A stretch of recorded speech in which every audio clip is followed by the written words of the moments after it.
Okay, good morning, I think. Hope everyone's doing all right. And we've got Sue, Charlotte, Linda, and Lynn. So good morning, guys.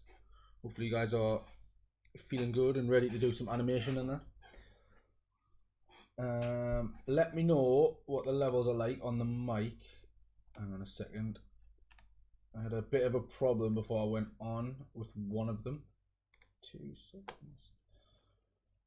Let's hide that. There we go. I'm not getting any error messages as it stands, so we'll see. We'll see how we'll get on. Ready to be bamboozled, right? Okay, fair enough. Yeah, me too.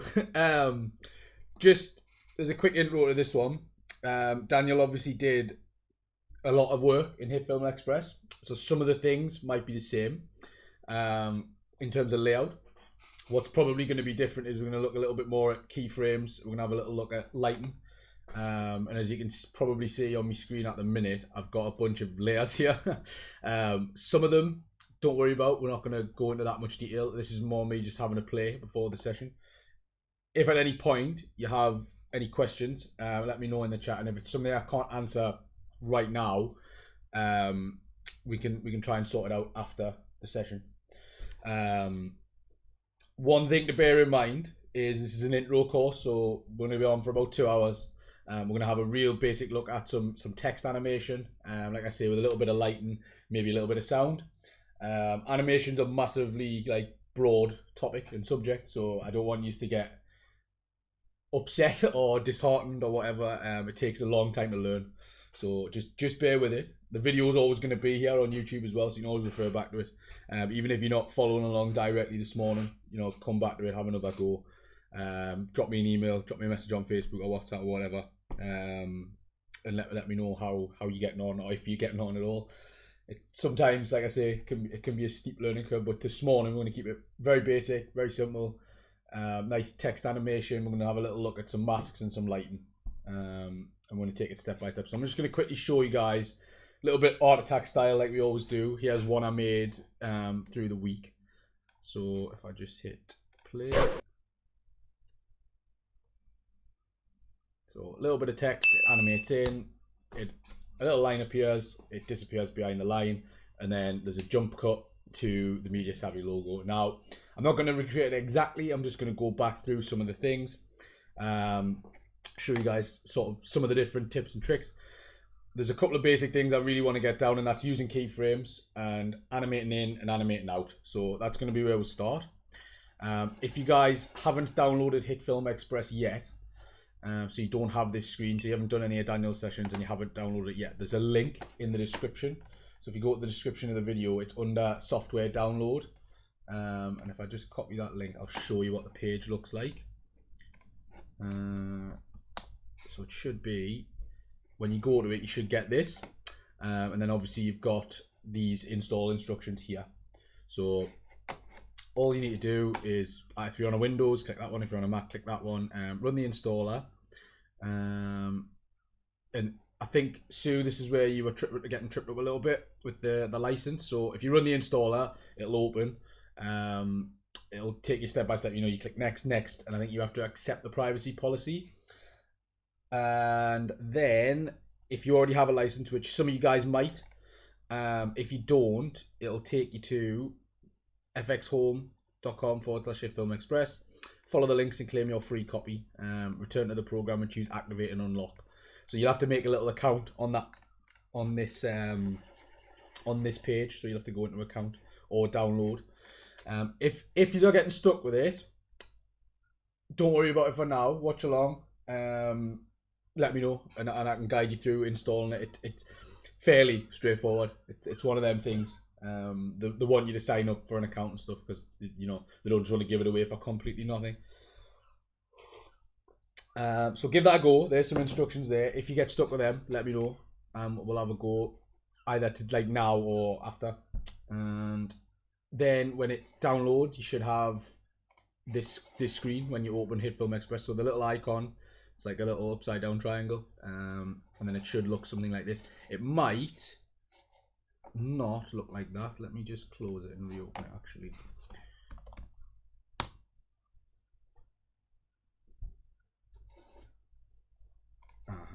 got it open. Try again.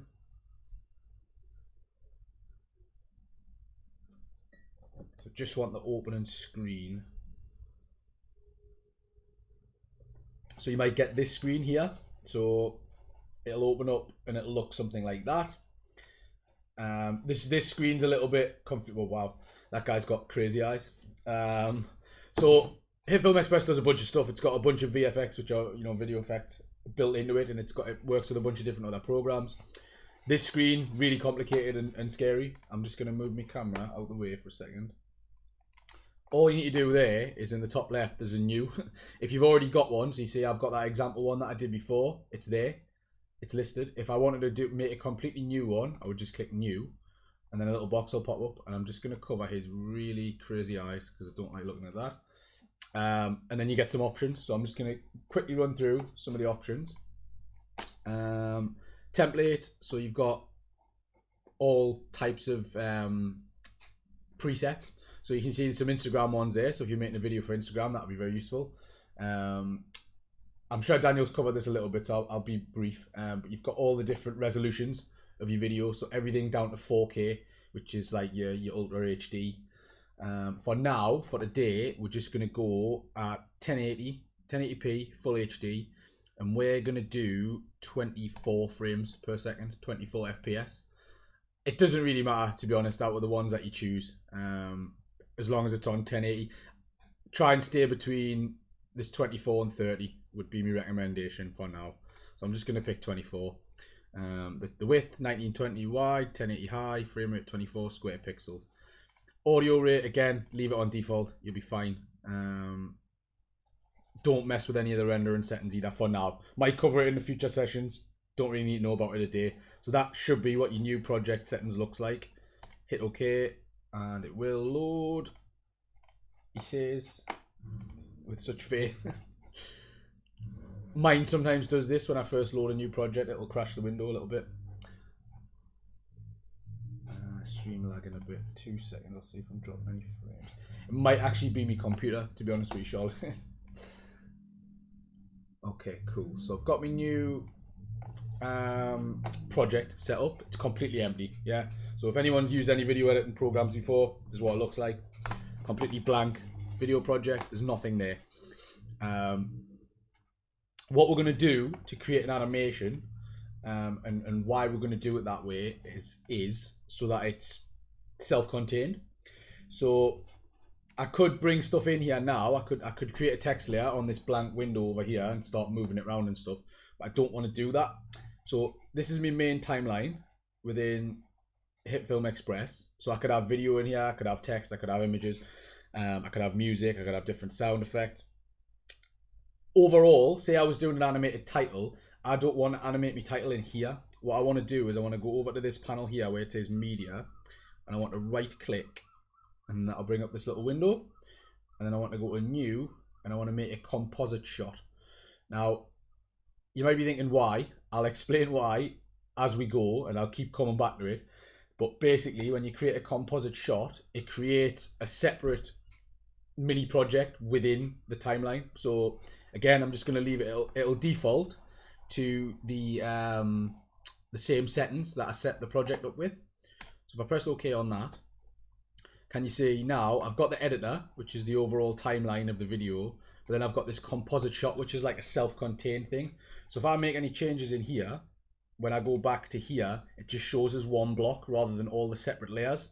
So I can come into this composite shot and I can add as many layers, and all things can move around as much as they want, and they can play sound and jump up and down and disappear and reappear. And then when I come back into the main timeline, there'll just be one block here. There won't be a bunch of different layers all over the place that I can accidentally click and drag on. So imagine it like in Photoshop where you have a group. So I'm grouping together my animation so that it can be used elsewhere. Now, if that doesn't make any sense, let me know. It's a little bit tough to get your head around that one. If anyone's used After Effects before, that's called a pre-composition. It's the same thing. It's a composite shot, same thing. Like I say, let me know if that doesn't make any sense. So I've created it. So just to show you that, guys, that again, I'll delete that one and I'll go back through it. So main timeline, it'll be labeled editor. I've got the media panel here. And then I want to go to right click in this empty space, new composite shot. It does have a keyboard shortcut of Control Shift and N. I'm just going to keep doing it with the mouse for now. You can name it, so I might change the name from Composite Shot 1 to Text Animation. I'm going to leave the settings the same for now. If I wanted to tweak the duration, I could do. I could click and drag that down, or I could type in that box. So I could type in, let's say, I will change it. I'll change it to 10 seconds. 10 seconds exactly. And I'll just OK that. So what it's done, you see there, my new composite shot, text animation. And then I've got a little panel here where the layers will be, except I haven't added any yet. So there's nothing in it. It's completely blank. And then what I'm going to do next is, Charlotte, just let me know if the stream keeps lagging for you. I'm not sure if it's my computer or your computer.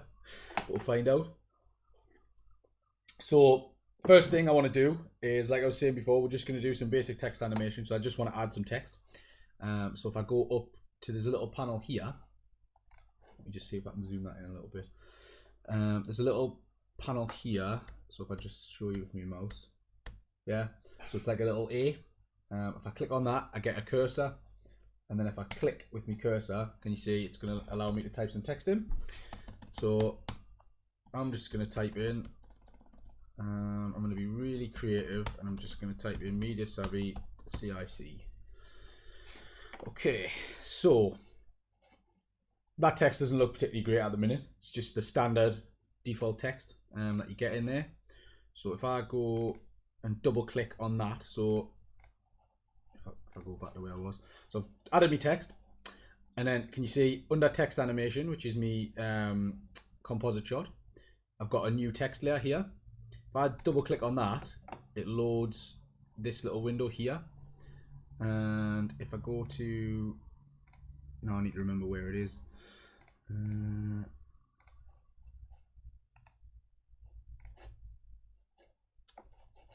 typically, I don't think I've got the window. There it is. Right. Okay. So if you cannot see that, you'll have your media panel open, or you'll have your effects or your controls or whatever it is. One of these will be open. If there's a little arrow there, if you just press that little arrow, it'll bring up the text window. So I'm going to select my layer. I'm going to go to the text window, and can you see I then get the options to change the text. So I'm just going to have a little look at increasing the size. So I'm going to, hang on, do I need to select this?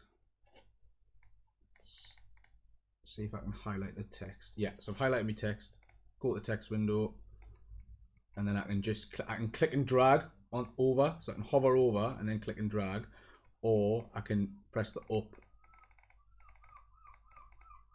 He says as it doesn't let him.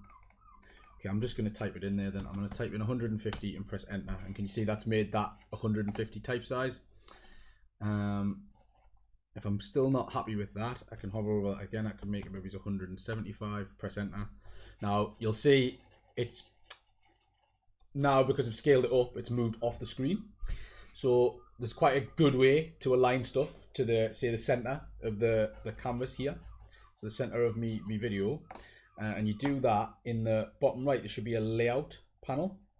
So sometimes it's on meters, so you won't be able to see it, so it'll be shown like that. You just need to click on this layout one here, and then can you see there's a little alignment window down the bottom. So align to timeline, which is be this square here, and then there's a center button there, yeah, and then so that's your horizontal center, and then you've got a vertical center as well, which is there. Yeah, so there's a center button there. If I hover over it, align horizontal center, align vertical middle, they call it. There's a few other options, so you can have it vertically top or vertically bottom. You can have it horizontally right, horizontally left, wherever you want to align it. I'm just going to plot mine right in the center. Say Media Savvy CIC. Now at this point, what I'm going to do is I'm going to rename that layer. So it's, at the minute it's called new text. The reason I'm going to rename it is because you're going to get more and more layers as you go. And as anyone who's used Photoshop or Premiere or whatever it is, as you go on, you get more and more files in there, and it just becomes an absolute headache. So to save you guys a migraine, I'm going to right click on that and I'm going to go to rename and I'm going to call that Media Savvy Text. Now this will work with any text at all, so don't worry, you can type in whatever you want. You can type in your name, you can type in, you know, the title of the video that you're making. Whatever you wanted to say, it can say that. So I've created my text. I've created me composite shot. I've added a text layer in it. I've scaled the text up, yeah. And then I've renamed that text layer. So far, this doesn't do anything. So if I move that timeline marker, as time goes on, I've set it to 10 seconds. If I play it, nothing happens in that time because I haven't told it to do anything yet. So I'm going to take that back to the start. And then there's a little arrow here on that layer that I've just renamed. I'm going to drop that down. And then there's this little transform window here. So on the transform window, or the transform option, sorry, there's another little arrow. Drop that down again. And this is where the magic happens. So this is where you can control the opacity, how much you can see it, the position, the scale, the rotation. So these are all the default figures. So default, it's 100% opacity. So if I turn that down to 0, you wouldn't be able to see it at all. So you could just have that fade in like that. Position wise, that just controls where it is. So I set that by doing that vertical alignment. Yeah, so you could change it manually by coming in here and you've got your X and Y position. So X is left and right and up and down. Yeah, so I'm just going to undo that. And then you've also got your rotation. So you could, he says, there you go, except the anchor point isn't quite right. Hang on.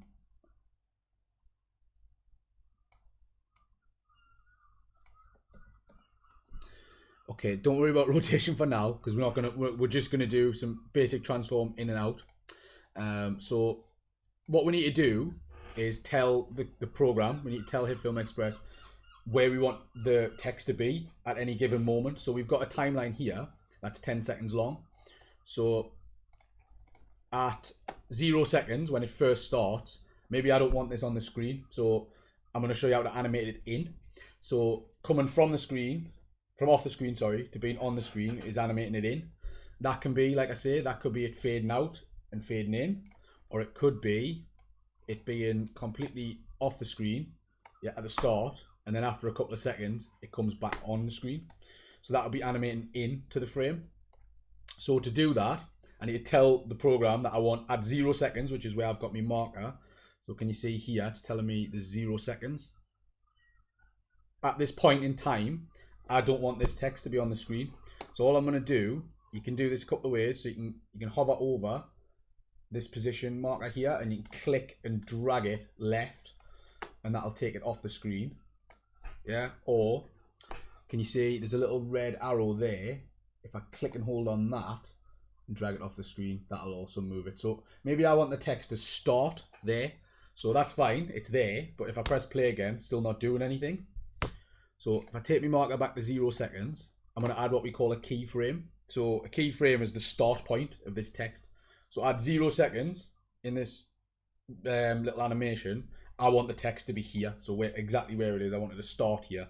So to add a keyframe, there's a little circle here, press that. So can you see on the timeline there, it's added a little sort of diamond shape there.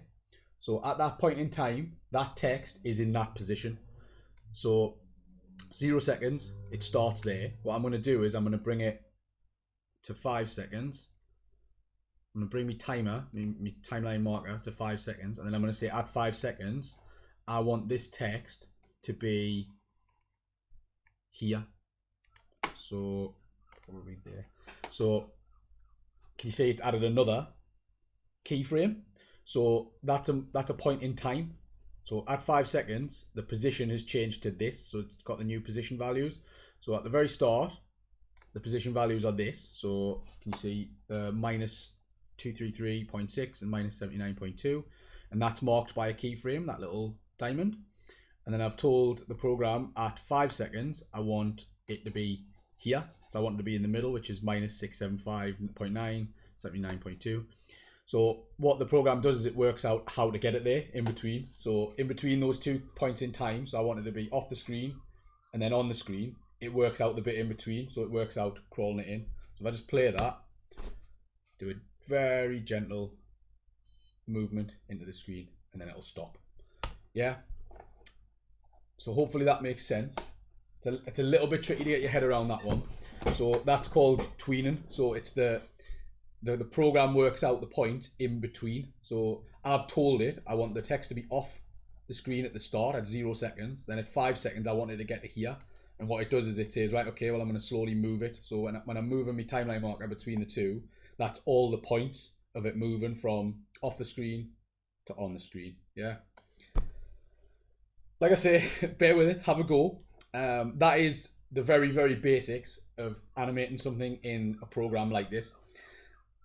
The tweening and the keyframes. So that's a really important thing that I want you guys to learn and get your head around.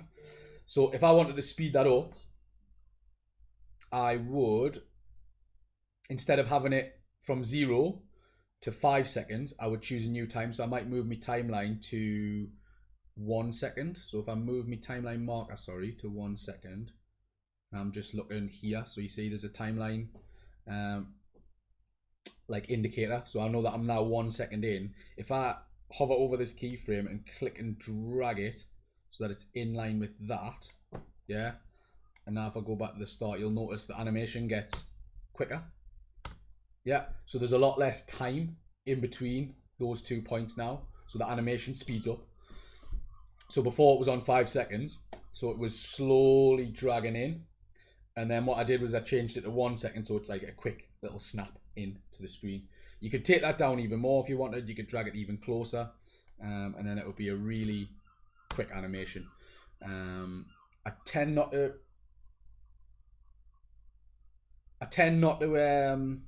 have it too quick, because obviously you don't want to miss it. You still want to be able to see what it is, especially with text. I think sometimes with a logo you might be all right. With text you normally have to read it, especially if it's the title of something. So that's animating in. So Sue's asked a very good question. She said, is it the same to make it disappear on the other side? So if I'll take it back to 5 seconds. So I'll get my timeline marker back to 5. There. Yeah, so just to recap, so nice little slow crawl in, and then it'll just sit there. So that's animating in. So like Sue says, make it disappear on the other side, that'll be animating out. So I brought the title in, and then I can take the title out. Now, which direction it goes in is entirely up to you.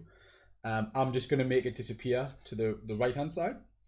So all I would need to do then is go to the point that I wanted to disappear at. So I take it in time, that is. So I'm going to take my timeline marker across to, I'm going to drop it in just before 10 seconds. I'm going to put it on 9 seconds, just because my animation finishes after 10 seconds. So I don't want it to cut off on the end. So I've told it at 0 seconds I want it to be off to the left, and then at 5 seconds I want it to be in the middle. Now at 9 seconds I want it to disappear over the right hand side of the composition. So to do that, I've brought my timeline marker down to 9 seconds. So can you see there, marked at 9 seconds, and then I just want to grab the position again, or I could click on it and grab that right facing arrow, which is the red one, and just drag it off to there. And can you see it's now added another keyframe in here? So that keyframe is telling the program that we want the text to be here at that moment in time. So if I just play that through, I'll do a gentle crawl in, and then it'll go straight out. So that'll be like a scrolling one. So what you might want to do there is, because you might want to have it hold in the middle of the screen. So instead of it going like this, where it just keeps moving, you might want to have it hold for a couple of seconds or a second or so in the middle, so that it stops, so it doesn't just keep scrolling off the screen. So to do that, I would just highlight this keyframe. So to highlight a keyframe, you can either just click on it and that'll highlight it, or you can click and drag over it. And then what I'm going to do is I'm going to copy it. So I'm going to hit Control C, and then I'm going to move the timeline along a little bit to say, I'm gonna hold it at 7 seconds. So I control C on that one. You could even think right click and copy, and then right click and paste. And can you see I've copied that keyframe and pasted it there. They're the exact same position. So between these two, nothing's changed. So it's going to hold. So between that and that, it's going to hold. Then it's going to start moving. So that's a holding keyframe. So those two keyframes here are the exact same properties. So I've set it to move from the left into the center, and this is the center one. And then I've copied this center keyframe and dropped it here so that the time in between these, so there's 2 seconds in between these. So for 2 seconds, these 2 seconds here, I want it to stay exactly where it is. So I've set the keyframes to be exactly the same. Then after that 2 seconds is finished, so the time after this one, I want it to start moving to the right hand side, which is what this keyframe's doing. So the animation's taking place between these two and between these two. But in between that, I've added what we call a holding keyframe to hold it in place. Again, have a little go at it. The holding keyframes keep them still. The other keyframes are getting them moving. So if I just play it through one more time, so it's having a slow creep in between these two. And then I've added these holding keyframes in here where it stays the same. And then between them two, it moves. And can you see that movement there is a little bit faster? There's less time between these two than there is this one. So I could even it up. So that one's 6 seconds. And that one's 9 seconds. So I could grab all these keyframes and move them in. So all I did there, highlight them all. So click just above them, click and hold and drag down. So it takes out a little box above them. And then let go. And then just click and hold on them and move them closer.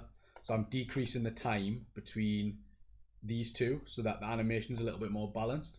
So it comes in quite quick. It holds. And then it goes out quite quick.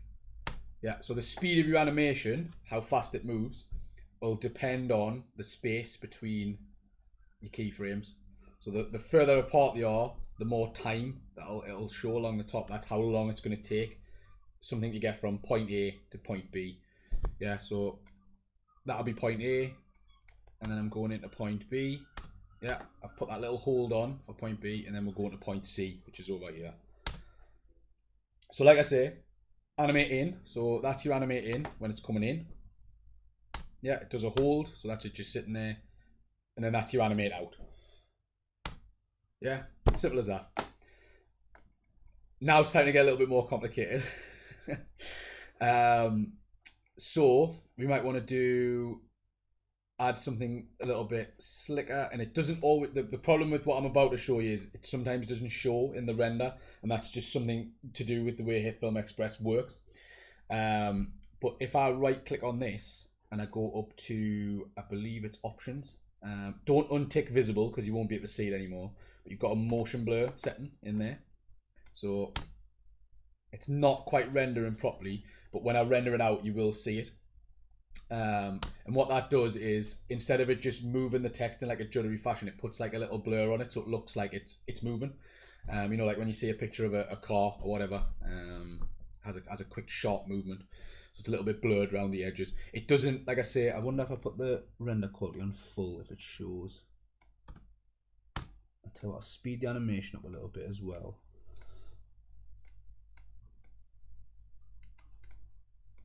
See if we can get it to do a motion blur. See, it's sort of, when I'm scrubbing it like that, it's doing it, but when I'm playing it, it's not. But can you see there, in the part where it's moving, it's a little bit blurred, and that gives the illusion of like a fast motion, basically. So I'm gonna undo that. But that, to get that, you right click, you go up to options, and you make sure that motion blur is ticked, and then that should give you that, like I say, that illusion of a quick movement. Hopefully. So if you can't see it on the render, you will see it on the export, which I'll do towards the end. Okay, so we've got a bit of moving text, so that's animate in, coming from off the screen to on it. We've got animate out, which is going back off the screen. So that's very basic, that animation. You'll probably not see it a lot. It's fairly like old-fashioned to do it that way. It's great to start with.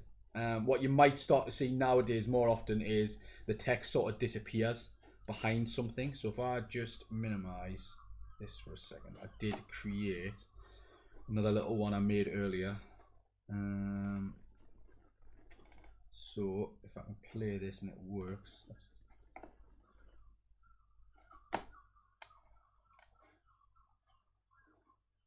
so a little bar appears and it disappears behind that, and then the bar disappears. So that's a little bit more of like a modern take on animate out. So instead of it animating off the screen, it animates behind an object. Now that is a little bit more complicated. You can probably quickly see actually the motion blur as well on this one. So you see when that text came in, so when it first animates in, it's got a little bit of blur on it. Yeah, and that again just gives it that illusion of fast motion. But then what I did with this one is I created a little rectangle that appears, and then when that rectangle appears, the text drops down behind it, but it disappears, so it doesn't go through it as if it's animated out. And I think I made the rectangle disappear. So I'm gonna have a go at showing you guys that again. Like I said, it's not going to be exactly the same as the one I did before. It's slightly different. It's a little bit more freehand this time. It's a little bit complicated as well. So you have to use what's called a mask. And to use a mask, some of you guys have probably used it in Photoshop before. It has varying degrees of success, and there's a few different options you have to tick. But we'll have a little go. And if you get stuck, you get stuck. You have to let me know, and we'll sort it out. Right, so I'm going to tweak my animation a little bit because I'm not particularly happy with where it goes. So I'm gonna have it coming in the middle from the left there, and then what I'm gonna do is I'm gonna delete these keyframes out. They were the last two, so instead of it going, so these two keyframes are the one that makes it go that way. So I'm gonna get rid of those, and I'm gonna change the direction it goes in basically. So it starts at 0 seconds, and then I'm gonna change that to 1. So I'm gonna have it at 1 second. That's when I'm going to have it hit the center. So mine's only going to take 1 second for it to get from the left into the middle. Yeah, and as you can see when I scrub that there, it's gone a little bit blurry, which is that motion blur at work. So that hits the middle there, and then I'm going to do what I did the last time. I'm going to copy that again. I'm going to go another second ahead, and then I'm going to paste it. He says as he can't do it. Yeah, I'm going to paste it there. So I've got that hold. So it comes in, it holds, and then from here, I'm going to go another second ahead to 3 seconds. So 3 seconds there, as you can see. And then I'm going to go, this time I'm going to edit the position of it up and down. So instead of the left-hand side value here, I'm going to use the right hand side. So it's currently on -79.2. Yours might be on a slightly different one. If I just hover over that and click and drag left and right, can you see it moves it up and down? So I'm going to do it similar to the one I showed you actually then. So I'm going to make it come up, I'm going to make it rise a little bit. So to about there. Now I'm just doing this by eye. I'm not aligning it. I'm just saying I want to have a little rise there. Yeah. And then I'm going to come another second across. So I'm going to take my timeline marker down to 4 seconds. And then I want it to go down like that. So I'm going to drag it left. So I want it to go down like that. Now, if I play that, it's not going to make much sense why I've done it, because it's going to stop there. But what I'm going to do is I'm going to mask out this portion of the window so that you can't see it anymore. So it's going to disappear behind a mask, which I'm then going to put a rectangle over so it looks like it's disappeared behind an object. So I've animated it to where I want it to go. So it comes in, it holds for a second, it has a little creep up, and then it sort of pings down. Yeah, I don't know why I did the head movement, but yeah, it pings down. So that's where I want the text to go. So I don't really need to mess around with that too much more now. What I now need to do is work out how to do the mask. And like I say, bear with me as well, because I'm used to doing it in After Effects, and the layout is slightly different in Hitfilm Express. So there's a couple of masking tool options here. I'm just going to grab the rectangle mask. And then what I'm going to do, I think, is it's not going to let me draw on this. So I'm going to add a new layer. I'm going to add a plane. So I right click in this text animation window, and I'm going to click plane, I believe, and I'm going to call that mask layer, but I don't know if this is going to be right, so bear with me a second. Grab my mask tool, and I'm going to draw an area here. Except I've added two, hang on. And I'm just going to move it down to about there. So hang on, I'll recap on that because I didn't quite do that. I didn't quite do that with you guys in mind there. So right click, new plane, and I'll just add a completely solid layer. Yeah. And then I'm going to go over to this tool here, which is, if I hover over it, it says rectangle mask. So I'm going to click on that, and then I'm going to click and draw out an area that I want to mask out. And then can you see on that new plane that I added, mine's called new plane 2, you might have named yours, it's got a mask here. So if I click on that, should be able to move it, except I need to click back on my move tool here. So there's a little move tool there, and then just drag that down into position. So I know that the text is going to disappear behind that, but at the minute it's just a big white square. So to change it, I think I need to make it bear with me a second.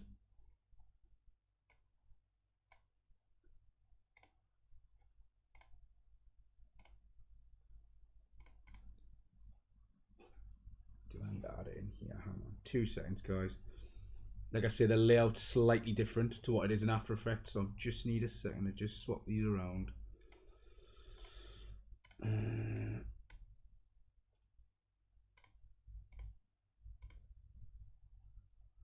Did I change the blend mode on that? Delete on, subtract.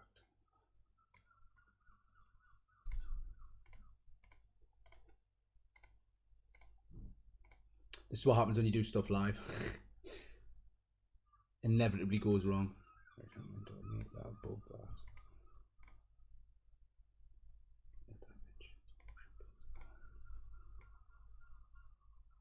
So we want it here, yeah.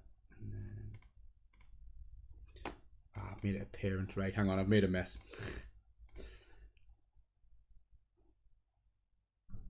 I just click on masks there and go with that. Right, I'm an idiot. Okay, right. Never mind. Take back everything I said. So I've added it on the wrong panel. So right. Scrub all that.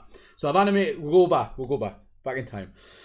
So I've animated my text where I wanted to disappear. Yeah. So don't add a new layer. That's not what you do. What you do is you come down.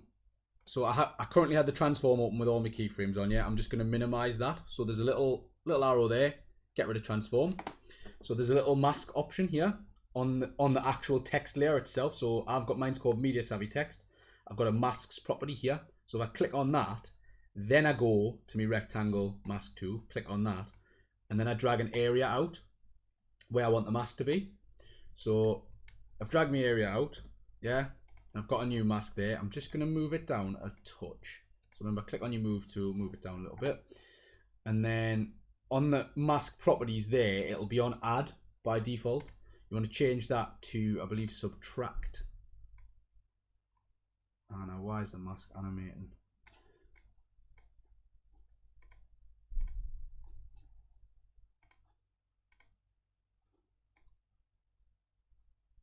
Right, hang on a second. Let's cut that.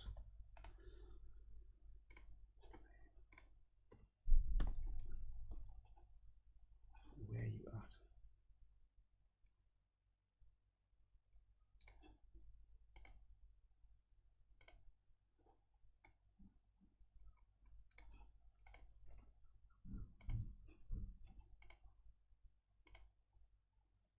Right, hang on a second. I'll tell you what I'm going to do. I'm going to open up. I'm going to save this.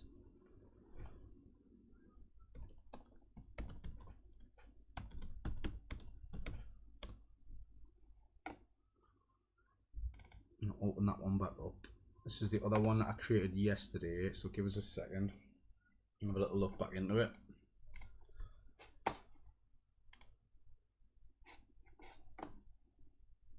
It might have crashed now, which is typical. So,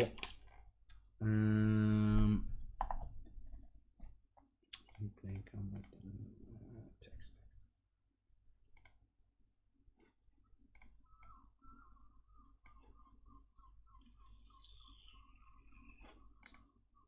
Ha.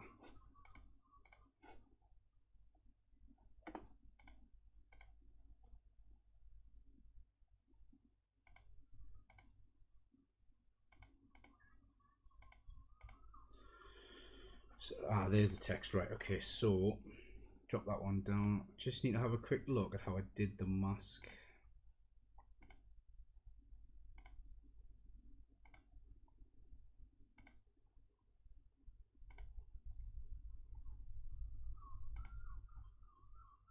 So added a light, added a camera.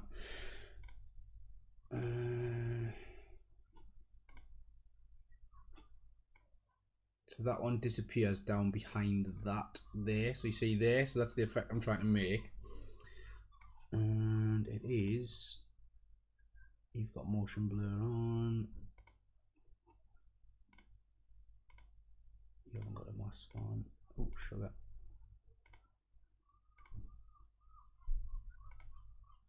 It's a light layer.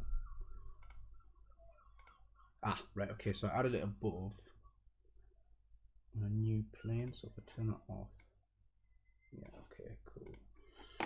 Right. Open that one up again.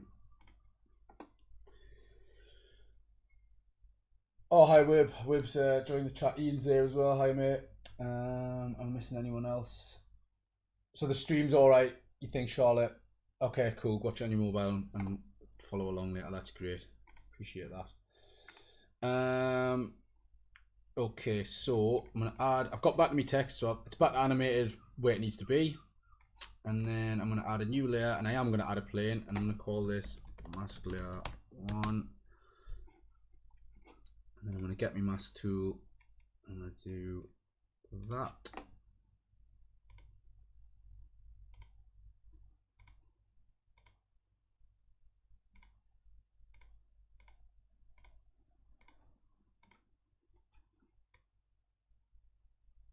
Made it apparent, that's why, right? None. No, none.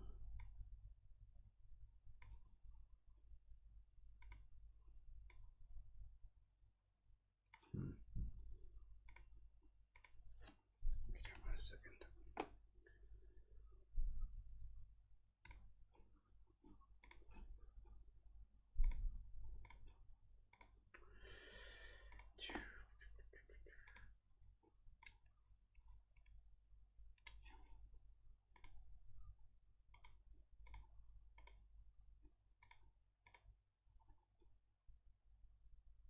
I just need to change the color. Hang on.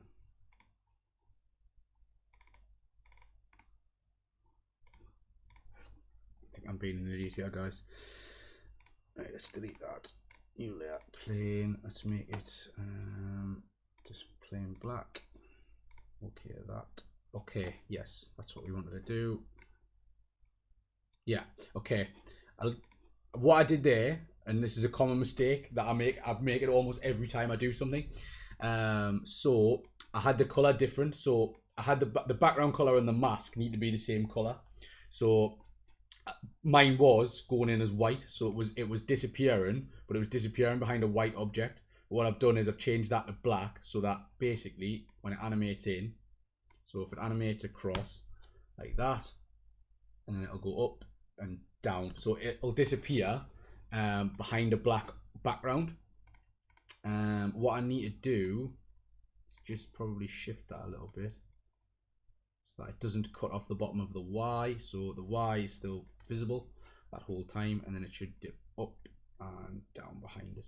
So then what I need to do now is create that little line that I made before. So just to recap on the mask one, so I'll delete that layer out. So my text is going to disappear when it gets to here. So I'm going to, as it comes in, I'm going to line up a mask here. So the way I do it, right click, new layer, plane. Now what you want to make sure here is that the color is the same color as the background. So call that mask layer again. So you want to make sure the color, same color as the background. And then OK. What it'll do, it'll add a solid color over the top. Yeah. And then you want to go to your rectangle mask tool and click and drag out an area. Now mine's slightly overlapping the text at the minute, but remember you can go to your move tool and just drag it down so it's about there.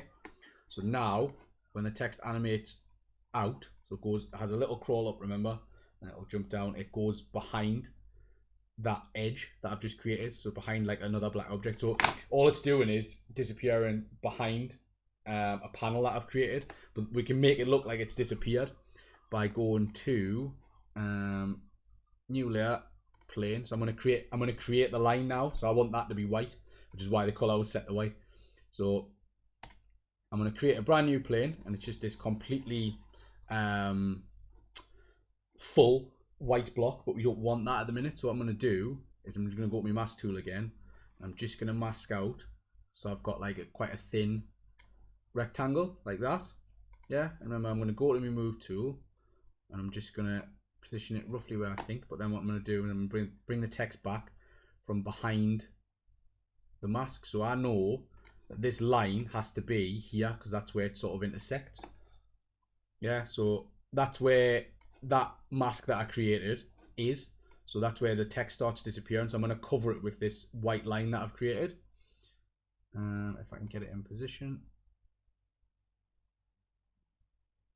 So I don't want it to be covering that Y, so I'm just going to drag it down a little bit. And if I play it through, it now looks like that Media Savvy CIC text is disappearing behind that line. Yeah. So what I want to do though, I don't want that line to just be there the whole time. So at the minute, it's just there the entire time, and that doesn't look so great. So to get around that, what I would do is I'm going to animate this line itself. So I'm going to rename that. I'm going to call it line. And at 0 seconds, I don't even want it to be there. So I'm going to have, I'm going to drop down the transform. Now, the way I'm going to do this one, slightly unorthodox, and anyone, like I say, who's used Photoshop before will be cringing at this one. The way you scale it normally would be you'd have this lock on, and it would scale the width as it scales the height, so they'd all scale together. I'm not going to do that. I'm going to unclip this lock here so that I can change the scale of the width on its own, and it doesn't scale the height as well. Because if I have that lock on and I do the width, can you see it's gonna make it taller as well, and I don't want that to happen. So I'm going to make sure to unlink that, and then I'm going to drag this left hand side one, so this value here, that's on 100%. I'm going to click and drag that left, so I'm moving my mouse left, and then that, can you see that's making it disappear? So you could click and drag it left, or you could literally click in the box, type 0, press enter, and can you see now you can't see it because we've scaled it to the point where it's got no width at all. So I don't want it to appear yet. I don't want it to appear until my text has probably started moving upwards. So if I just slowly drag my timeline marker till I can see that that's it when it's in the center, and as it starts, so I can get the frame there. When it starts moving up, I might want this to start appearing. So remember, to start an animation, I want the start point of this line to be 0, so that's not visible. And then after that, I'm going to tell it to expand the width. So I'm going to set a keyframe, which is, remember, this little circle here. I'm going to click that, and that's going to add a keyframe where the width is 0.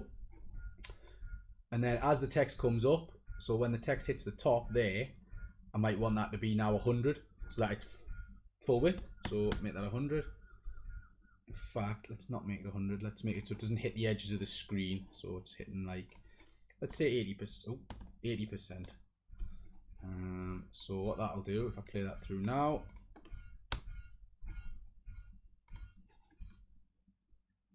yeah, so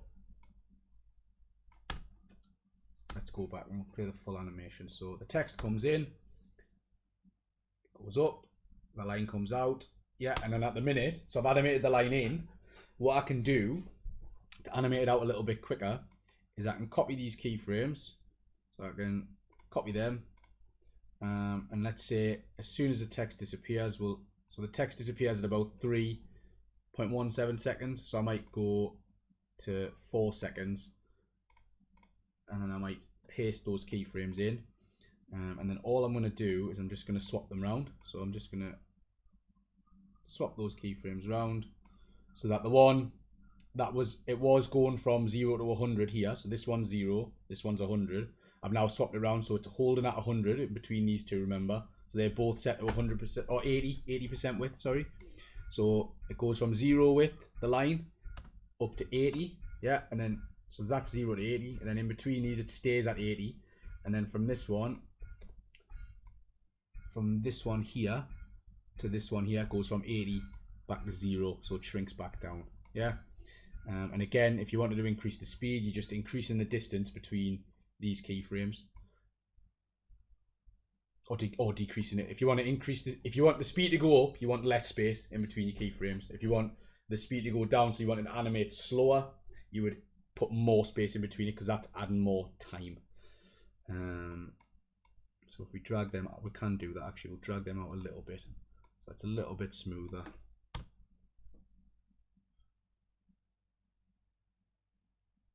Yeah, so simple as that really for that one.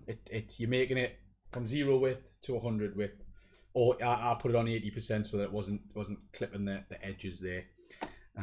So I'll show you that, guys, that one more time with the line, but I'll not show you in, because you can have the shape animate in however you want. So you can do new layer, plane, and then that adds just a random like color backdrop in. So let's change the color to red.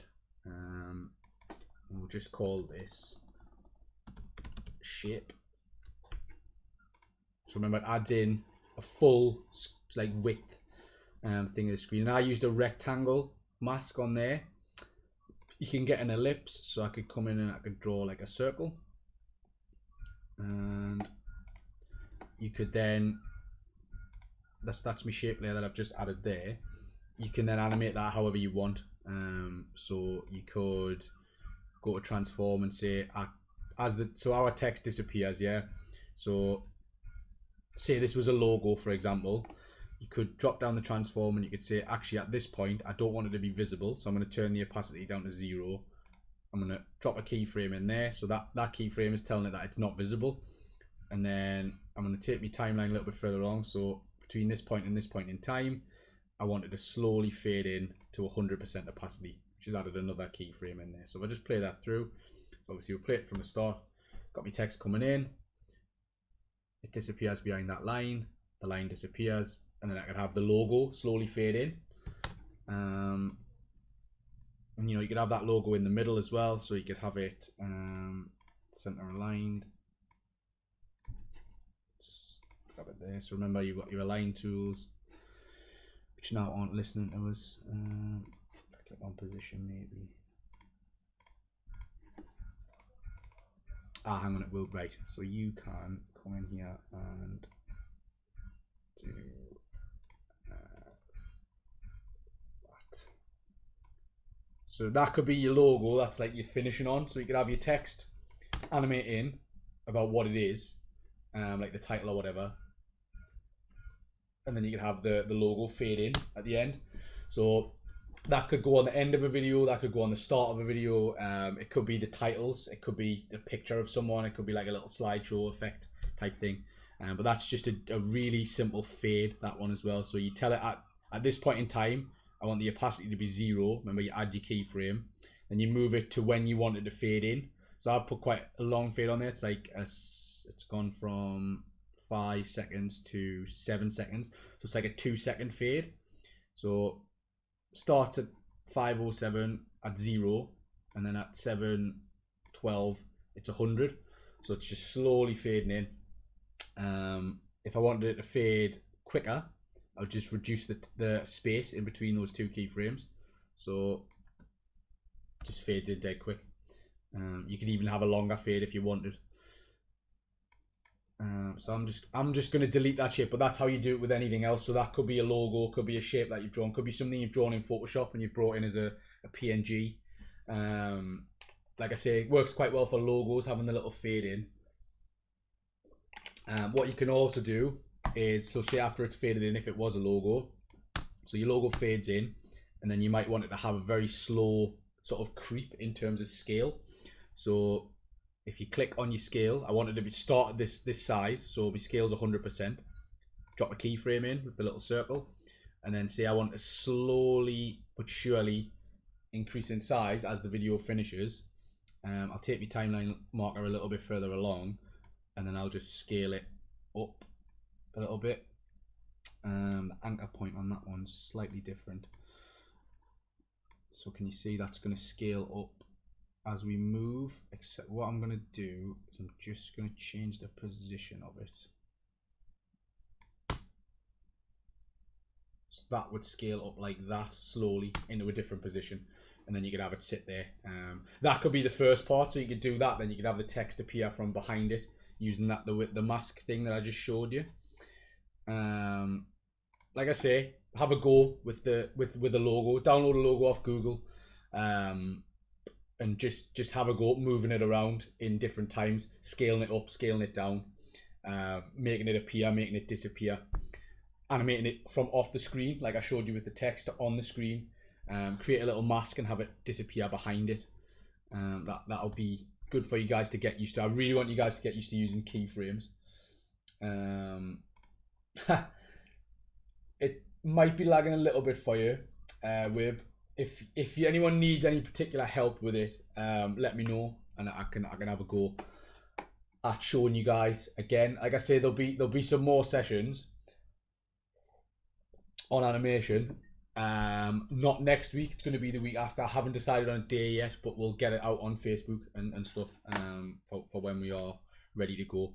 So we'll recap on what we've done so far. So remember, I brought the text in, I created the text, and then I came down to my little transform and I added a bunch of these keyframes for its position. So I told it at 0 seconds I wanted to be off here, and then I told it at a second I wanted it to be in the middle.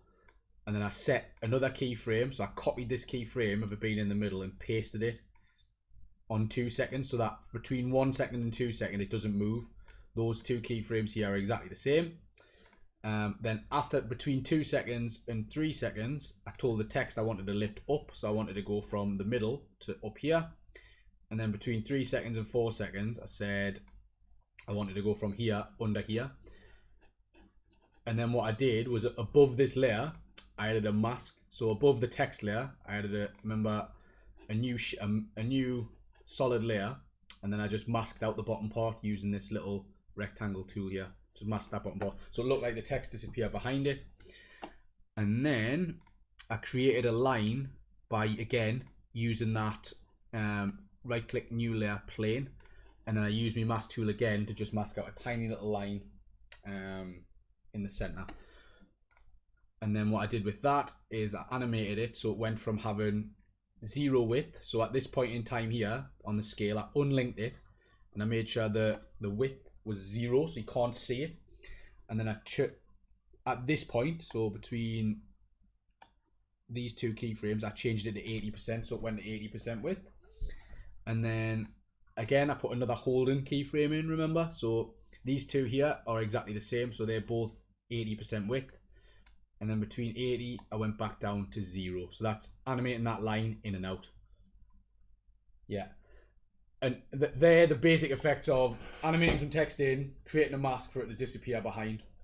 That's like the basics that I wanted to show you guys today. Another thing that makes your animations a little bit, I'm not going to say more professional. I'm just going to say it adds another layer of detail to them. Is you can add lighting. So this is where it starts to get a little bit heavy on your computer at times, so go steady with it. Don't add like a million different lights in. Don't add a million different layers in to start with. Try, like I say, I've literally got 3 here. One's a text layer, one's a mask layer that I have the text disappear behind, and then one is a line that I've animated in, which I am going to go back through the masking again because I made a bit of a mess of it. But like I say, there's so many different ways to do it in different programs that you might have even done something like this in the past, and then you come in here and it's all laid out a little bit differently. So don't worry about it. You know, it happens to us all, as you can see. So what I'm going to do here is I'm going to add a light in to make the text look a little bit more detailed. So if I right click and if I go to new layer and I click light, it's probably going to tell me that I need to add a camera. So to create this layer, you must first add a camera. Do you want to add a camera? Yes.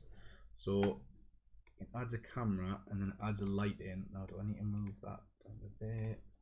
I've moved my camera layer on the bottom, and then I'm just going to drop my light layer, open it up, and I just want to know where it is positioned. Aha, right, okay. So I've moved my camera layer that I'd added automatically to the bottom, and then I've moved my light layer also to the bottom. And then what I want to do is I want to transform that, see if I can get it in the right position.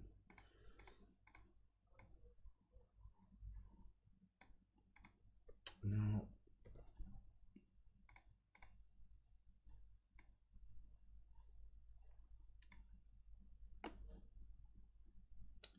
Do I need to change? Tell you what, 2 seconds. I'm just going to undo that and go back to my text for a second and go to material, illuminated, receive shadows, cast shadows. Just need to double check my settings on this. Illuminated should be alright.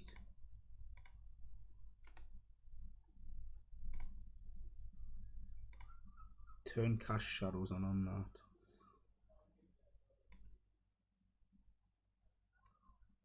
This is where it gets a little bit complicated. So if lighting's becoming a problem for you, don't worry about it.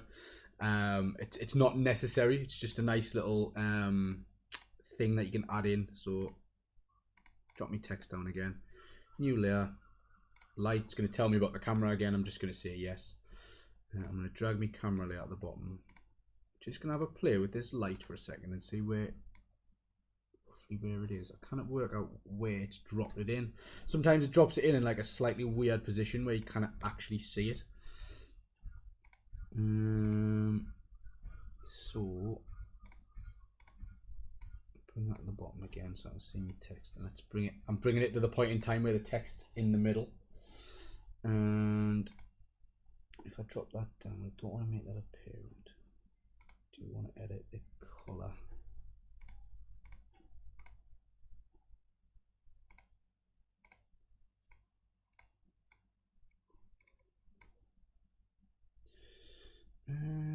Shadow color, diffusion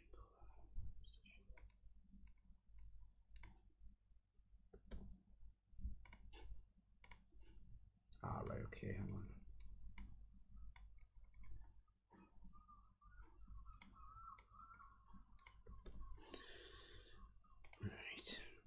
Move that over. There we go. Right, okay, so the light needs to be on the top.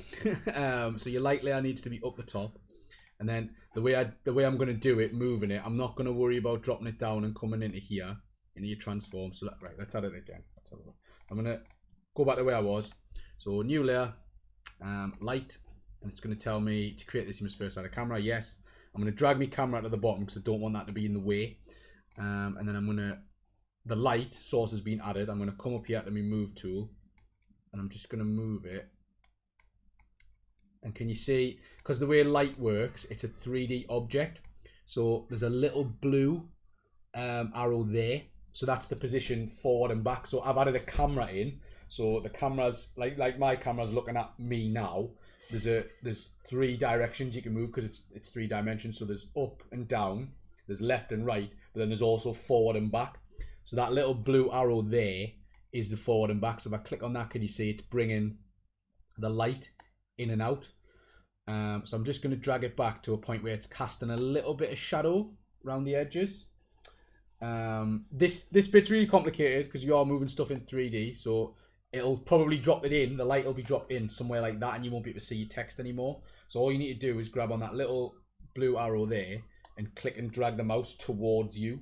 So if you drag your mouse towards you, can you see there, I get a little bit of a shadow on the text now. So if I play the animation through now, it's as if a light's being shined on the middle, so on this middle part here.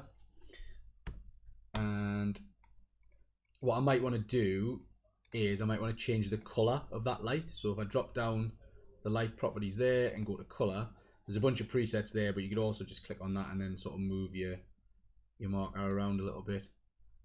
So you could change the color. I'm not going to go with anything too sort of radical in terms of light. I'm going to go for something, I think maybe just off-white, and turn the intensity up or down. So the intensity is how bright the light is. The fall off will be how much it falls off on the corners as well. Again, this is another one that I'd have a go, and if you make a massive mess of the light, you can always just click on that light layer and delete it, and then it'll go back to how your text was. So yeah, just have a little go of that. And I'll tell you what, I'm just going to actually put mine back to white, I think.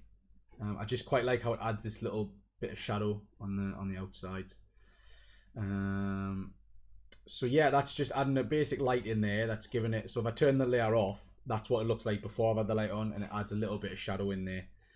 And I think I tweaked mine a little bit, so I'm going to just drop that down to 50. Yeah, and then I'm going to bring mine back a little bit. So I'm going to grab that little blue arrow again, and I'm just going to drag the mouse towards us, so it's only a little bit of shadow on the corners.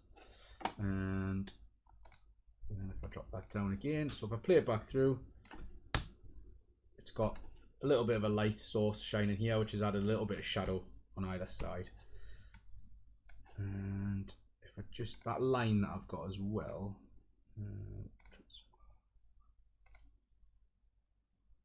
if I just reduce that, go to effects,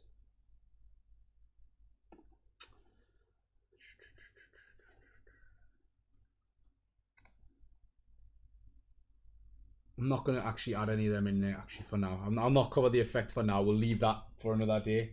But all I did there then was add that light in. So that's got, like I say, if I turn it off, you'll see the difference. So darkness on the corners. So it's, imagine a light shining sort of on the middle bit there. And the way you control where it is, you click on your light layer, make sure you've got your move tool activated, and you've got a little blue arrow there, which you drag either forward or back. So if I drag that towards me, the light covers more of the text. Imagine it like a cone. So imagine that circle is like the cone of light. Bring that back so it's about there, so that it's shining the direct point of the light sort of here. And then that just gives it a little bit more detail. And then it moves and it drops down behind that. And then that line disappears. So that is your animation, basically. Like I say, go back through the video, have a look, give me a shout, because this is pretty heavy going. I really, if for going forward for the future sessions, if you guys could have a go at playing with keyframes, so position and size and opacity and that sort of thing. What I'm going to do now is just show you. I'm going to quickly I'm just going to go onto Google Images, and I'm just going to grab a random logo. And we're going to have a little play at doing it with an image, because I've done this with text. So I've created that text layer, and I've animated that, so I've got that text layer there, and you know what it is because it has it in brackets there. What I've found quite useful as well, just to keep yourselves from going, you know, insane when you look at your project window, is in me media little panel here, I sort of click on the first layer, and then hold down shift and go to the bottom one when I'm creating anything, and then I make a folder out of that, and I'm just going to call it animation. If I can spell the word animation, that would be great. Okay, so it hasn't grabbed them all, so I'm going to do the same again, shift, and I'm just going to drag them into there. So now they're in. Now all the parts that I've created, you see me mask layers and me planes and me shapes and me actual text animation. Composite Shot are all within a folder called Animation, so that I'm not losing my mind by looking at a big long list of horribleness. So briefly recap to the start when I said you've got two different windows here. So you've got your editor and your text and like your composite shot. So remember, I created a composite shot.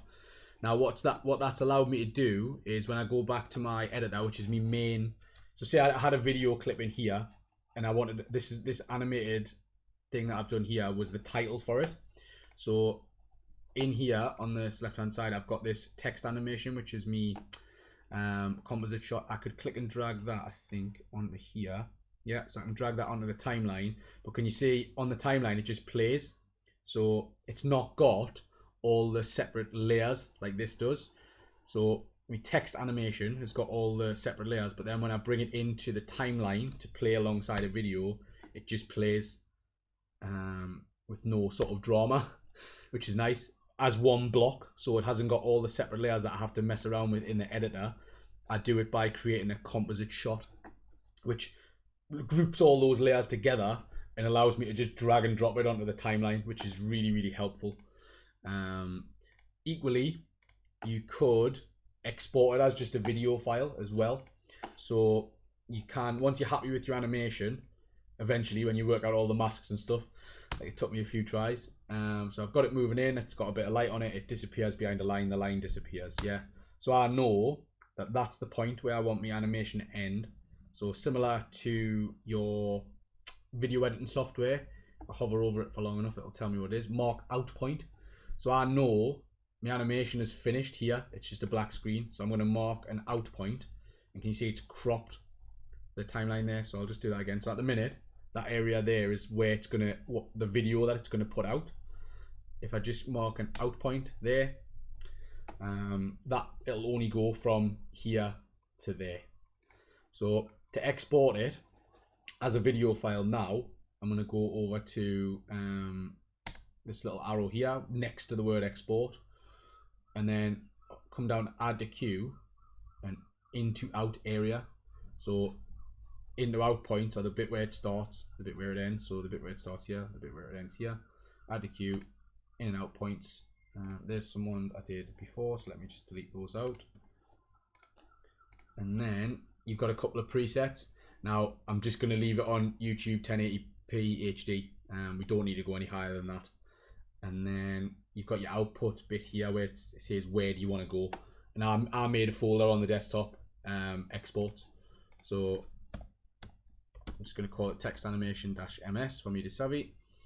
Save that and then start exporting. And it will hopefully not take too long, so it's not a very long animation. It gives you some information on how long's remaining. It also gives you some information on what type of video it is. H.264, 1920, 1080, 24 frames, .mp4. So finished, you'll get the little Windows chime, and that will then, if I go, so like I said, desktop, and then I had a Hitfilm Express and an exports folder, and there it is there. So I can just double click straight onto it, and it should just play. A little bit laggy in this player. There we go. Yeah, and then it just disappears behind that line and off it goes. And then you should be good to go. So that one, I haven't added any sound onto that one. I'm gonna add some sound. I'm gonna do it again. I'm gonna quickly have another little run through with a logo, and I'm gonna add some sound to that. So that was how to export it. Once you've been in your export queue, if you just come back to this, there's a little window here that says viewer. So if you can see, I'll highlight my mouse. So viewer, and you click that, that'll take you back to your main timeline. So what I'm going to do, I'm going to close that text animation there, just close it down. Don't worry about having your editor open either. And then what I'm going to do here is, right on that, I'm going to create, I'm going to right click new composite shot. I'm going to leave all the settings the same as my project, and I'm going to call this logo animation. I'm just gonna hit OK. So what that's done is it's created a new composite shot with a new set of layers that are completely separate of the text one that I've just done. So this is where we're going to start messing around with the logo, which I do need to download, so give me a second. Just gonna go over to Google and so where was it?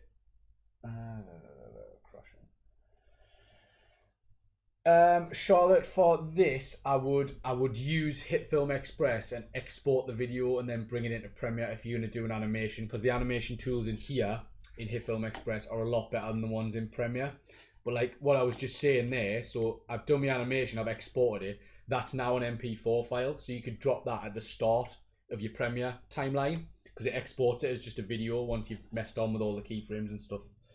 If your screen keeps crashing, mate, try refreshing the stream, because I haven't got any like warnings on my end. That's all. It seems, from what I can see, to be fine. So I created a new composite shot. I just need to grab an image now. So I'm gonna go with. Now I need to think of a logo. Right, hang on. Let's just Google logos. We want ideally something a little bit round, like a circle might be nice. I'll tell you what, let's try the Apple logo. And we want a PNG for this one. Now be very careful with this. I'm doing this for the purposes of showing you guys. If you're creating any work, you don't want to be getting anything that's copyrighted. So ideally this would be like your logo or a logo that, or a little drawing that you've made or something like that. I'm just going to use something that's quite well known. Just so you guys can see what I'm talking about. So I'm just going to right click, save image as. I'm just going to drop it in that folder. Let me Hitfilm Express one called Apple logo. I'm going to save that. So I'm going to go back over to Hitfilm Express. I'm going to right click and import, and I believe I just click media. I'm not going to import My Name's Leon as much as I want to. That's not going to be the track for today. Go back to desktop, Hitfilm Express, Apple logo is there. Yeah, so I brought it in. I think I can just drag and drop it onto the timeline there, so it goes into the center, and it's dropped it on that layers panel there as well. So if I just remember, come over to me layout tab, I'm going to align it, just select the layer first, align it to the center, and then what I'm going to do is I'm going to decide how I want to animate my logo. So it's the same process as it was with the text, but this time it's just a picture. So to do that, drop it down, remember, and then drop down transform. So this is all my transformation controls. So what I might want to do is this one might want to be slightly different. So I'm going to set the opacity to 0, and I'm going to set a keyframe. So at 0 seconds, the logo isn't visible.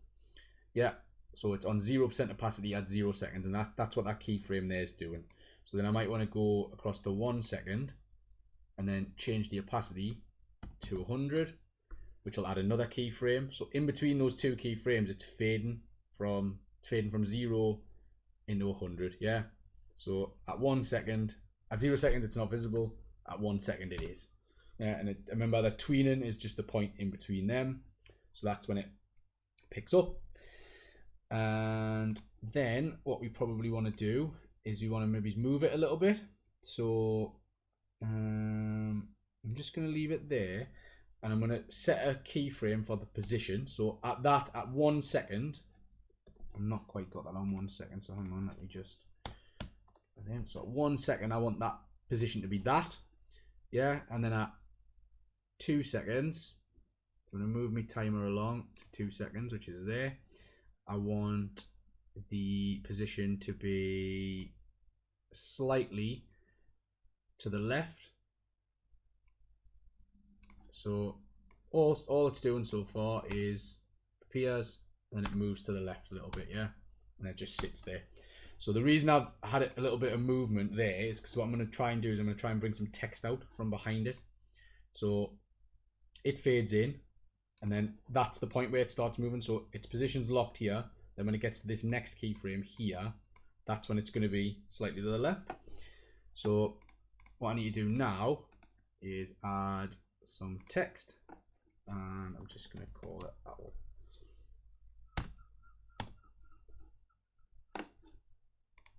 just going to change to my move tool. I'm just going to drag this around a little bit. Okay, so this is going to be a timing thing. It's going to be quite tricky to get for you guys to get it right. So that fades in, yeah. So as that starts moving, there, let's drop down and have a little look. So that's the point it starts moving. I want this text to appear from behind it. So what I'm going to do first of all is just bring that text down underneath so it actually is behind it. That won't really matter, to be honest. Actually, I'll tell you what, let's not bother. We'll keep it nice and simple. So I want that text to appear from behind the Apple logo as it shifts out from the left. So as that Apple logo moves, I want this Apple text to come out. So what I'm probably going to have to do here is I'm going to have to add a mask. So I'm going to do new layer, plain. And remember, I wanted to be black, so I wanted to match the background color. And then I'm going to call that mask for text. And then I need to go over to my rectangle mask tool and just drag something like that so that it's covering that part.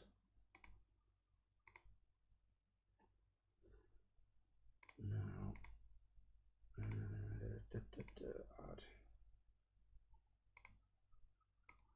Do I need to change? Yes, right, okay. So what I've done there, then I've added that mask in, I've drawn my area, and then I'm going to grab the Apple logo and I'm going to bring that to the top so it's above the mask.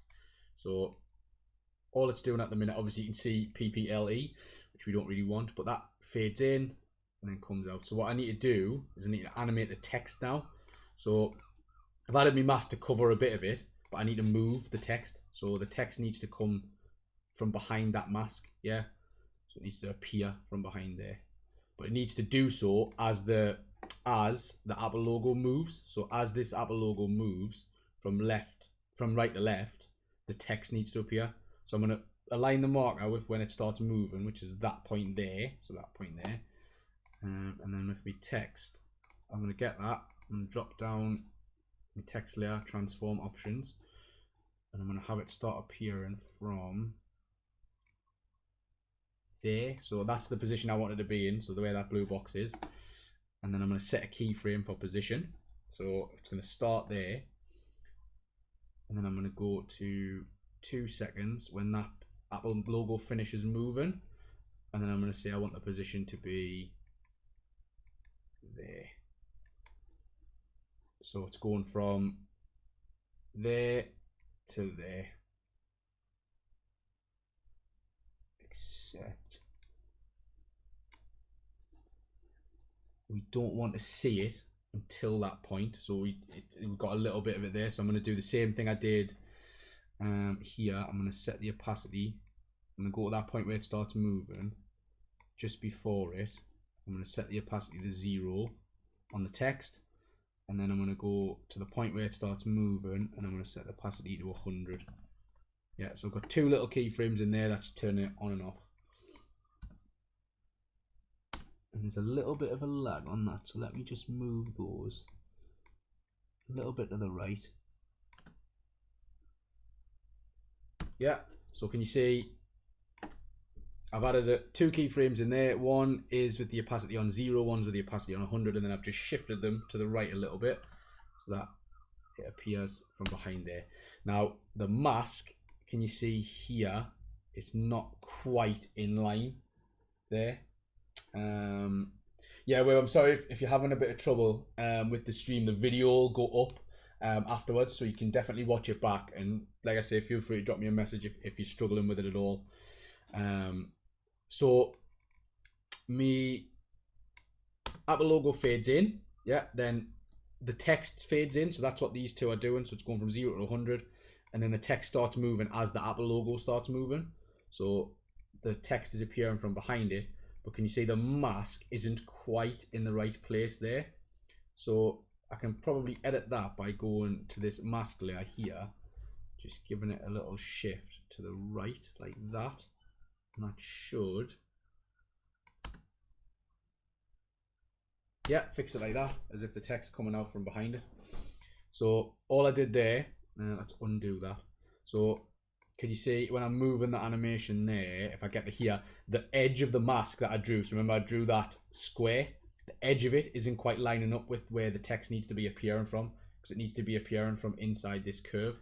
So I go to my mask layer, I go to my move tool, I should just be able to give it a gentle little nudge that way using that red arrow, so that the edge of the mask now is here. So you can see if I hover over it like that, there, that line there, up and down, is where the mask starts, so the text appearing from behind there. So if we just play it through, yeah, and that's quite a common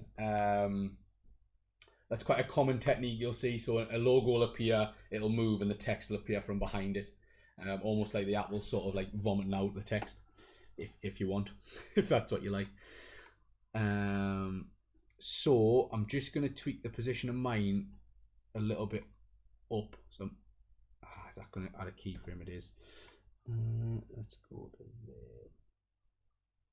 So if I edit this keyframe, so if you double click on a keyframe, it moves the timer to it as well. So I'm going to double click on that keyframe, and I'm just going to take my height up a little bit I'm going to have it on, mine's on 112 at the minute. I'm going to change that to 115, and that's just going to take it up slightly. So then I can double click on that next keyframe and have it on -115 as well. Just a slight tweak. Don't worry about that though. Try and position your text before you've done it. But there you go. So the logo fades in, and then the text comes out from behind it. Yeah. So that is a dead basic logo animation there. So just a quick recap on that, because I did sort of fly through it. So I brought my Apple logo in. Yeah, I'm going to turn off the other layers for now. So I brought my Apple logo in. I set the opacity at 0 seconds to be 0%. Dropped the keyframe in. I moved the timeline to 1 second. And then I changed that opacity to 100. And then what I also did was I set a position keyframe. So I aligned it in the middle by using my alignment options. And then I said to the program, I want it to stay there, to start here. So I pressed the keyframe button. And then I said at 2 seconds. So I moved my timeline marker to 2 seconds, which I now kind of do. Yeah, there. And I said at that point, I wanted to have moved left slightly. So I literally went to my move tool and dragged it that way. You can do it by hovering over here, the different values. So you click and hold there and you move it left and right, it will move the position. So that was my Apple logo moving. So that was my Apple logo fading in, moving across. Yeah, and it just sits there. And then what I did after that was I added a text layer in, which we cannot see at the moment. So on my text layer, what you'll want to do is you'll want to set it to move as, so I moved it to here. Yeah, so can you see it starts on there, and then it moves across to here. I've actually got it turned off at the moment, so that's not very helpful. So it starts there, yeah, and it moves across to there. So we can probably actually scrap. Let me just try. Oh, no, we need that. Okay, cool. Yeah, so remember, it starts there, but I set the position, so I wanted to start here, but I also set the opacity, so that it starts on 0, so you can't see me text either, which is fine. So you can't see the text, so there's 2 keyframes in there, which if I just zoom in, this is where it gets a little bit headachy.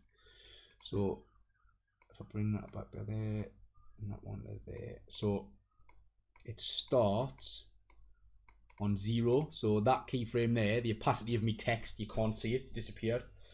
And then after not even a couple of seconds, just a couple of frames, it's on 100, so it's a very quick fade in the text. But the reason I did that, if I just delete those keyframes out, I'll show you, because if you don't, can you see when I move the timeline along there? So if I didn't have the opacity setting on the text, I've masked a bit of it out, but some of it's still showing. So to get around that, all I did was I went to here and I changed my opacity to 0 and set a keyframe there, and then I moved a tiny little bit along and I changed it to 100, and then that's it slowly quickly fading in, sorry. So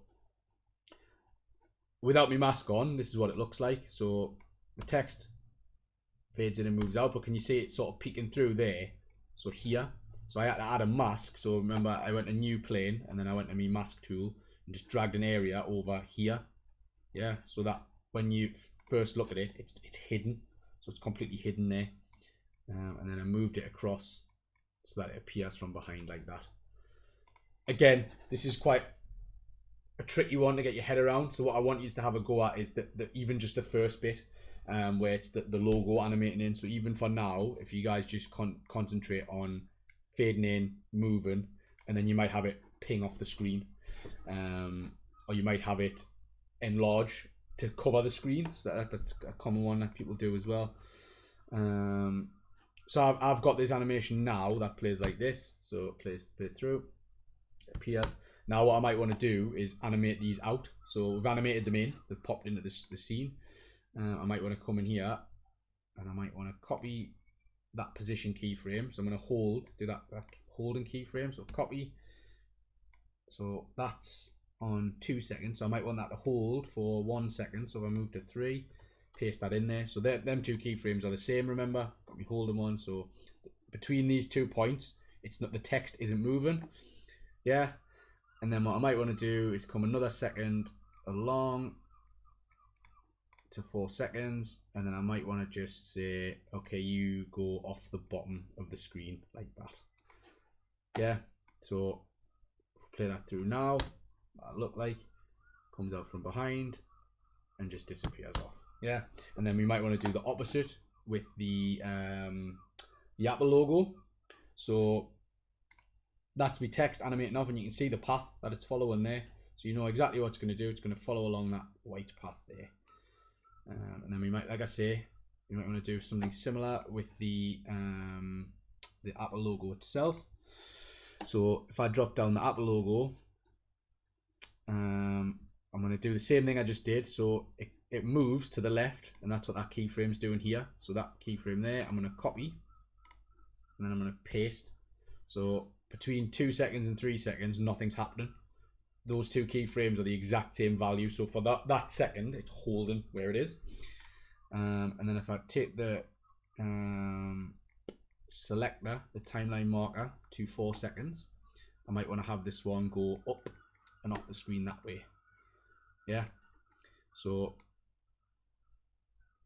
play it all the way through again. Fades in, moves across, and then they both go. Yeah. So that is a very quick and shotgun style of how to animate in and out. They're the aspects I really want you to try with. If you kind of get the masks down straight away, that's fine. I'm going to cover them again.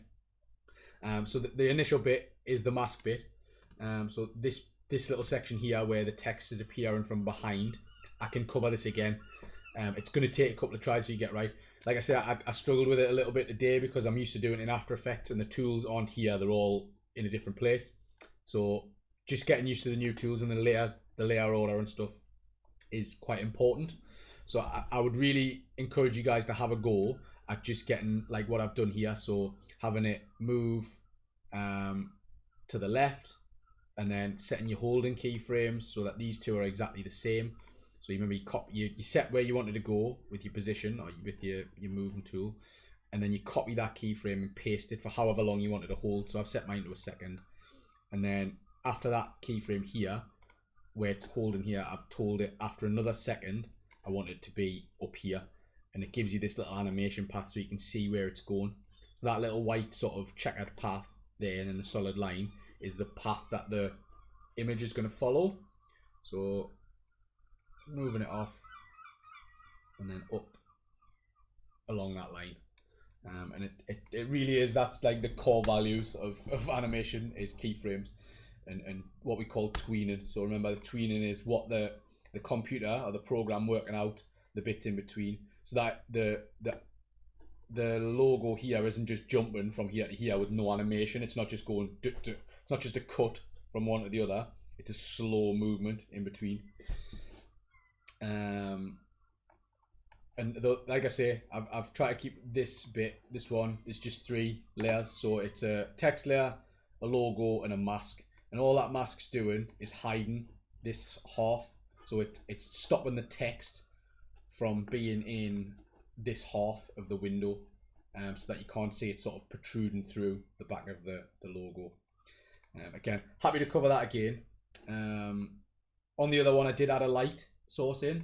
You could do if you wanted, like I was saying, so you could come down to here, right click, new layer, light. It'll ask you to add a camera, which is fine. You can add a camera, drag your camera out of the way to the bottom, and then your light, remember, it'll add it in a weird place. So it'll sort of add it up the top. So if you just grab that one, bring it down a bit, and then the blue one, so there'll be a blue one in the center. Just bring it out like that. You can animate these as well, so you can have it sort of fade in like that. Sometimes the images are a little bit weird with accepting lights.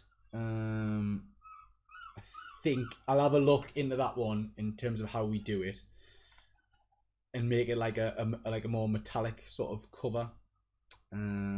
It's probably built into somewhere in the effect, but I don't want to get into this yet. I really want you guys to just have a go with the keyframes, and just let me know how you get on with that. Just moving stuff around, bringing it from off the screen to on the screen, making it bigger, making it smaller, making it disappear with that opacity setting.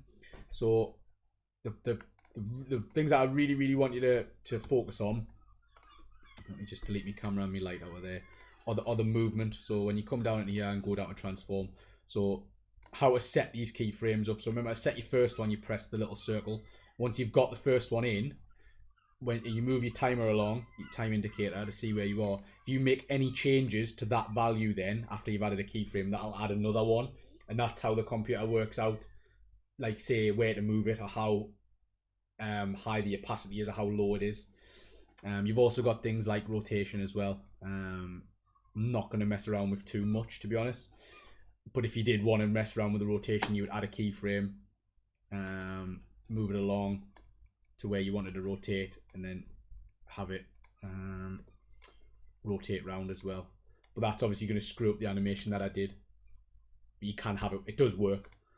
So I'm just going to delete those rotation keyframes out. But have a go with that. And let me know how you get on. Let me just undo everything I just did. Yeah. So just to play that animation through one more time, I'm fairly happy with that. Where it goes. That could be any logo, could be any text. Like I say, it could be like a nice little, you could do like a cool little intro for a video that you've been working on. You couldn't be, I seen a few the other day when I was just brushing up on stuff on Hitfilm Express. They'd done like an animated map, which I know Lynn had mentioned she was interested in doing. Like you can have stuff overlaid over the top of different images. The common one you'll see is in like films when they take a flight. Instead of doing any like visual effects or anything, they'll put like it like a map on, and they'll have like the little plane and like a line following it, and it'll animate across. We can maybe look at doing something like that. They're pretty cool. You can have like little animation, little characters sort of bobbing along, like Mario style as well, if you get the sprites and stuff, which is really cool, like a 2D animation. I'm going to try and keep it pretty basic for the first couple of sessions and not get too much into like the rendering and that sort of thing. We're going to look at motion and masks, and it's going to be a little bit more tailored to like motion graphics, or titles, I think, as well. But things like this as well, like little animated logos, really cool, really slick to drop in like at the start of your video if you've got like a YouTube channel or like an Instagram page, which I know a few of you guys do. We've obviously got the music stuff as well, which would be really cool because we can have a little play with sound, which is really good. I'll quickly show you sound, I suppose. I'll show you how I did it on the other one. So to add sound, if I go back into my other animation, so I'm going to go to my logo animation, just open that up. Where's my text animation gone? That's there. I'm going to go to my text animation, sorry. Go to that one. So I could add a little sound effect for when it comes in. So from here to there, I can add a little sound that goes from sort of 0 to 1 and a bit seconds. So to do that, I'm just going to drop all that down, and I'm going to import. I've downloaded a couple. So I'm going to go to import media, and then I've got a few sound effects that I downloaded. There's a link in the description to the Google Drive, which I'll be dropping all the resources in. Today you don't really need any, but there is a couple of sound effects in there. I think there's a ding sound effect and a swoosh sound effect. So that's the one I'm going to use now. I'm going to get this little swoosh sound effect in. Delete that out the way. So there, you can see it there. I am also going to mark an in and out point for it. Actually, I don't need to. It's pretty short. So I know I want that little swoosh sound. So you probably be able to hear that. Let me just check that you can. Yeah, and that's not too loud. Don't want anyone going deaf. So I'm just going to drag that into the scene. So I just clicked and held on that and dragged it down, and that puts it in there. Careful not to do it twice. You really don't want to hear it that many times. Speaking of sound, you've got Diego having a little bark there. Good lad. That's the guard dog. Yeah. So that there, you can probably hear that. You need to time it right now. So if I go to audio, I'm going to boost the sound of it a little bit. I'm going to put it up to 5, so it's a little bit louder. You've also got your meters, so this is where you can use your meters. You see it tells you whether it's like peaking or not. And that's not too high, that's about right. So that little bar that's dropped on there is now the sound effect. So wherever that bar is where it'll play. So you see that sound effect's really quick. It's a really quick swoosh, but the text is coming in quite slow. So what I might want to do is drop down. Diego's going ballistic. So I might want to drop down my text layer here and just tweak the animation a little bit. So I might want it to be a little bit quicker. So if I just bring, remember, the keyframe in a little bit more. Yeah, and it's rendering a little bit slowly here, but that's a lot quicker than it was. Yeah, so that little swipe is coming in as the text comes in. Yeah, so that's where the sound's playing. So short rake swing is that little block there is the way my sound's playing. So I need, when that plays, I need the text to be swooshing in at that point. Yeah, and I'm still not really happy with that. So I'm going to go back to my text. I'm just going to increase the size in between them by coming to this little mountain here. So that lets you drill down further. So if it's on the smaller setting, you can't really see the seconds that well. So if you drag that out, can you see then I can see 1 second, 2 seconds, 3 seconds. So I'm just going to drag that keyframe in a little bit more. Yeah, and that's a lot better. It's a lot snappier. So it's, yeah, and then it just does the rest of the animation. So that first bit there, I've added the sound in, and then I've, as that moves in, so I've lined up my sound file, and that little block there is when the sound's playing, and I've lined that up with how fast that media savvy CIC swipes in. Yeah, and I'm keeping an eye on the volume of the sound by using my meters on the right hand side there. And if you did want to change how loud or quiet it was, you drop that down, you drop down audio, and then you've got decibels. So I want to make it quiet, I could make it minus 10 decibels. That would take the sound down. If I want to make it louder, I could just make it 10 decibels. Yeah, but 10's probably too much, so I'm just going to put it back to 5 and press enter. And then one last time, remember, I'm going to show you again how to export it. So if I go over to export, remember I marked me in and out point on this one before, so that it's only playing up until just after 5 seconds. But to be honest, I could probably trim it to 5 seconds. So marking an out point again, which is that button there. So I'll play it through. Yeah. And again, things like the motion blur tend not to animate so well in here. But once you export them, you'll be able to see them a little bit better. So just to make sure that's on, remember, right click on my text layer. Options, and I see I haven't got it ticked, so I'm going to tick my motion blur on my text layer, and then I'm going to go back over to export and press the little arrow there, and I'm going to click add a cue in to out area, so the bits that I've marked, so the little bits that are highlighted here, add a cue in out area. There's my old export. I'm just going to delete that out of there because I don't want to see that anymore. I'm going to leave my preset on YouTube 1080. And I'm just going to click on the output bit to see where it goes. Again, I'm going to call that text animation with sound, because apparently I'm Sean Connery now. Start exporting, and it'll give me my progress bar, which sometimes if that's a really long animation and it's got loads of detail and loads of moving parts in, that's going to take ages. If it's a really short animation, I've done a 5-second animation with some text and a little bit of motion blur, a light and a line that comes in and out. That's really, really light for the computer to handle. If you've got loads of stuff in there, like loads of high resolution images and loads of like hand-drawn stuff like you've scanned in, or loads of video footage that you've got in there, it's going to take a long time to render. Just bear with it and don't try not to cancel it at any point if you can just set it away and let it go.